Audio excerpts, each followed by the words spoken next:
Good morning everyone, welcome to class. तो आज जो है हम सॉल्यूशन मतलब एक्सरसाइज नंबर 7.3 के क्वेश्चंस को देख रहे हैं। ठीक है, कुछ क्वेश्चंस मैं आपको एक्सप्लेन कर देता हूँ, कुछ आप प्रैक्टिस कर लेना, बाकी जो भी डाउट हो मुझे कमेंट सेक्शन में बता के पूछ लेना। ठीक है, तो मैं उस पर वीडियो बना दूंगा। बहुत छोटी एक्सरसाइज है, बहुत जल्दी कर लेंगे। क्वेश्चन का नाम है क्वेश्चन है हमारे पास, how many 3 digit numbers can be formed of using the digit 1 to 9 if no digit is repeated. मतलब हमें क्या करना है, 3 डिजिट नंबर बनाना है। 3 डिजिट नंबर यानी कि 100 प्लेस पे आएगा हमारे पास में, 10 प्लेस पे आएगा हमारे पास में, और 1 प्लेस पे आएगा हमारे पास में। ये बनेगा हमारे पास 3 डिजिट नंबर।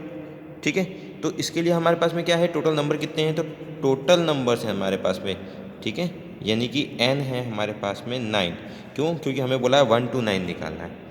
ठीक है, तो हमारे पास टोटल नंबर कितने हो गए, हमारे पास में 9 हो गए हैं। अब अपन क्या करेंगे, इसमें हमें ग्रुप कितने का बनाना है, तो हमें बनाना है सिर्फ 3 डिजिट्स का ग्रुप। ठीक है, तो हमारे पास में r कितना हो जाएगा 3, और हम इसमें क्या लगा देंगे, परम्यूटेशन, क्योंकि हमें इसको सीरीज में अरेंज करना है। तो कैसे लगाएंगे, देखो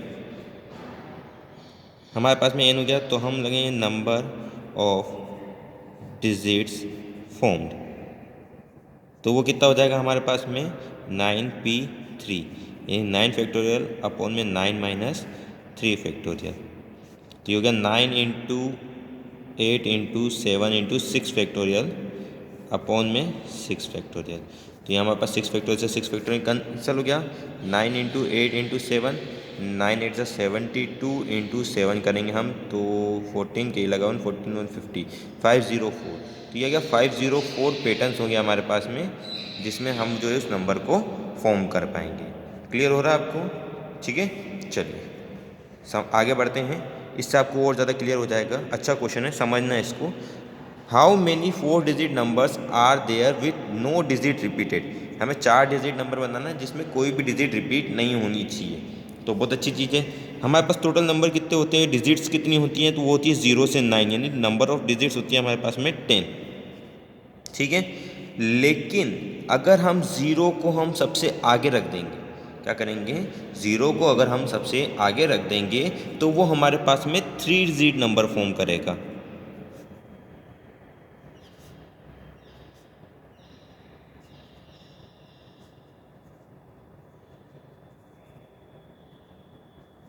अगर हम उसको 1000 प्लेस पे रख देंगे तो क्या बनाएगा, 3 डिजिट नंबर बनाएगा, जो कि हमारी कंडीशन के हिसाब से गलत है।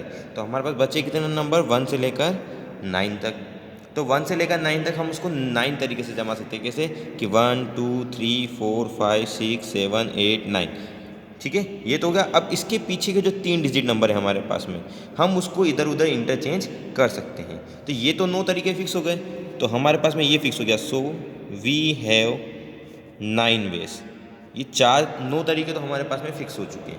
अब हम 3 के लिए बात करते हैं। तो 3 के लिए वही हो गया कि बचे हुए कितने नंबर हो गए हमारे पास में, तो पीछे हम कुछ भी यूज़ कर सकते हैं। 0 से लेकर 9 के बीच में हम कुछ भी यूज़ कर सकते हैं। तो टोटल हमारे पास में कितने हो जाएंगे, सारे के सारे नंबर हो जाएंगे। अब इसमें से देखो एक नंबर कम हो जाएगा। जैसे मान लो अगर मैंने 1 यूज़ किया, तो इस कंडीशन में क्या होगा, 0 से 9 में तो हमारे पास टोटल 10 नंबर हो रहे हैं, एन तो हमारे पास में 10 हो रहा है। लेकिन अगर हमने 1 यूज़ किया तो हम उसको 1 को रिपीट नहीं कर सकते, और 1 को रिपीट नहीं कर सकते तो हमारे पास कितने नंबर बचेंगे, सिर्फ और सिर्फ 9 ही नंबर बचेंगे। तो यहाँ पे फिर से क्या लग जाएगा हमारे पास में, 9p3। और 9p3 अभी हमने निकाला था 9 फैक्टोरियल अपॉन में 9 माइनस 3 फैक्टोरियल का, ऊपर वाले में निकाला था 504, इसलिए मैं डायरेक्ट लिख रहा हूँ, आप इसको सॉल्व कर लेना। तो 509 तरीके से तो हम इन पीछे वाले 3 नंबर को अरेंज कर सकते हैं। इन 3 को 504 तरीके से हम अरेंज कर सकते हैं, 504 वेज से कर सकते हैं, और 9 वेज हमारे पास में इसे आगे हैं। तो टोटल हमारे पास कितने हो जाएंगे, तो टोटल वेज हो जाएंगे हमारे पास में 9 इंटू 504। तो ये हो जाएगा 9 4 36 के लगा 3, और 9 5 45। तो हमारे पास में ये आंसर आ जाएगा। आया समझ में, हुआ क्लियर? देखो 9 तो हमारे पास ये थे ही सही, वो 3 पीछे हमने शफल करवा दिए। हमने यहाँ पे n को 9 क्यों लिया, हम 10 क्यों नहीं लिया, क्योंकि एक नंबर हम जो है उसको यूज़ कर चुके होंगे, तो हम उसको रिपीट नहीं कर सकते हैं।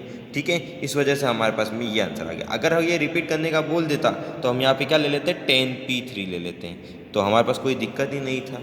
ठीक है, क्लियर हो गया ना? चलिए आगे बढ़ते हैं। अब अपन एक और क्वेश्चन बता देता हूँ मैं आपको। क्वेश्चन में दिया हुआ है आपके पास में,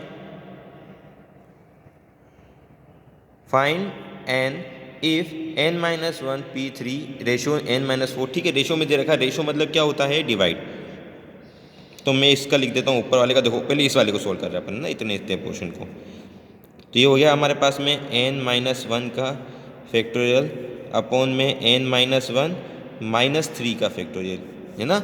ये तो n हो गया हमारे पास इतना, और ये हो गया r, तो n-r हो गया। इस पूरे के अपॉन में क्या आ जाएगा हमारे पास में, n फैक्टोरियल अपॉन में n-4 फैक्टोरियल। ये किसके बराबर हो जाएगा, ये हो जाएगा 1/9 के बराबर। ठीक है, ये क्वेश्चन में दिया है और हमें बोला है find the value of n, हमें n की वैल्यू निकालनी है। तो सिंपल सा लॉजिक है, ये वाला पोर्शन इधर ऊपर चला जाएगा और ये वाला पोर्शन यहाँ ऊपर चला जाएगा अपने पास में। तो ये क्या हो जाएगा, देखो n-1 का फैक्टोरियल इंटू n-4 का फैक्टोरियल, पूरे के अपॉन में ये हो जाएगा। इसको सोल्व करेंगे तो क्या हो गया, n-4 का फैक्टोरियल, और यहाँ हो जाएगा हमारे पास में n factorial which is equals to 1/9। ये n-4 फैक्टोरियल से n-4 के, इसको तो मैंने ऐसे कैसे लिख दिया n फैक्टोरियल। अब मैंने आपको कल सिखाया था नोटेशन में, फैक्टोरियल नोटेशन में, कि हम इसको एक्सपांड कर सकते हैं। तो कैसे एक्सपांड कर सकते हैं, n-1, n-2, n-3, लेकिन मेरा काम n-1 पे ही खत्म हो गया। देखो यहाँ पे भी n-1 है, यहाँ पे भी n-1 है, तो हम इसको यहीं रोक दिया, विच इज़ इक्वल्स टू 1/9। इससे ये कैंसिल हो गया हमारे पास में। तो क्या बचा हमारे पास में, 1/n बराबर 1/9। इसका मतलब क्या हो गया, n बराबर 9, ये आंसर आ गया। ठीक है, इजी था। इस टाइप के क्वेश्चन बहुत ज़्यादा पूछे जाते हैं, ये आपके पास में इंपॉर्टेंट क्वेश्चन है, इनको प्रैक्टिस कर लेना। ठीक है, और इस एक्सरसाइज 7.3 को अच्छे से सॉल्व कर लेना, और जो भी डाउट हो मुझे कमेंट सेक्शन में बता देना। ठीक है, क्लियर। तो आज के लिए इतना ही। Thank you, have a nice day, stay home, stay safe.